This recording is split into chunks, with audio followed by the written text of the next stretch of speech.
Lesson 9. This is supposed to be an enlightened age, but you wouldn't think so if you could hear what the average man thinks of the average woman. Women won their independence years ago. After a long, bitter struggle, they now enjoy the same educational opportunities as men in most parts of the world. They have proved repeatedly that they are equal and often superior to men in almost every field. The hard-fought battle for recognition has been won, but it is by no means over. It is men, not women, who still carry on the war of the sexes because their attitude remains basically hostile. Even in the most progressive societies, women continue to be regarded as second-rate citizens. To hear some men talk, you'd think that women belong to a different species. On the surface, the comments made by men about women's abilities seem lighthearted. The same old jokes about women drivers are repeated every day. This apparent lightheartedness does not conceal the real contempt that men feel for women. However much men sneer at women, their claims to superiority are not supported by statistics. Let's consider the matter of driving, for instance.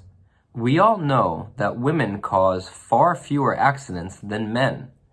They are too conscientious and responsible to drive like maniacs. But this is a minor quibble.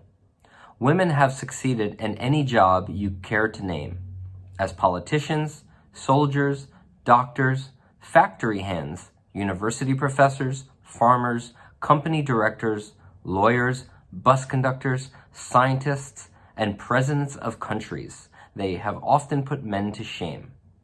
And we must remember that they frequently succeed brilliantly in all these fields in addition to bearing and rearing children.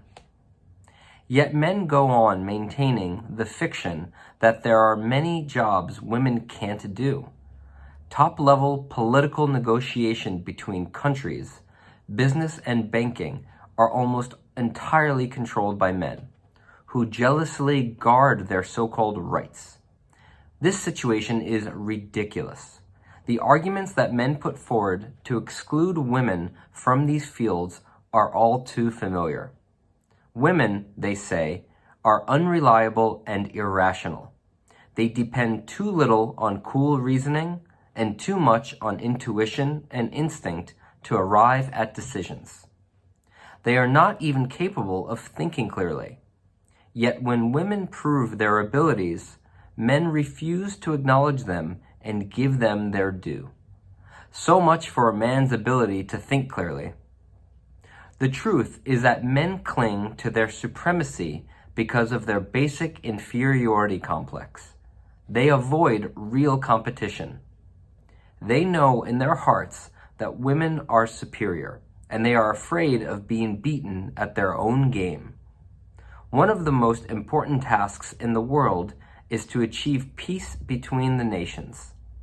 You can be sure that if women were allowed to sit around the conference table, they would succeed brilliantly, as they always do, where men have failed for centuries.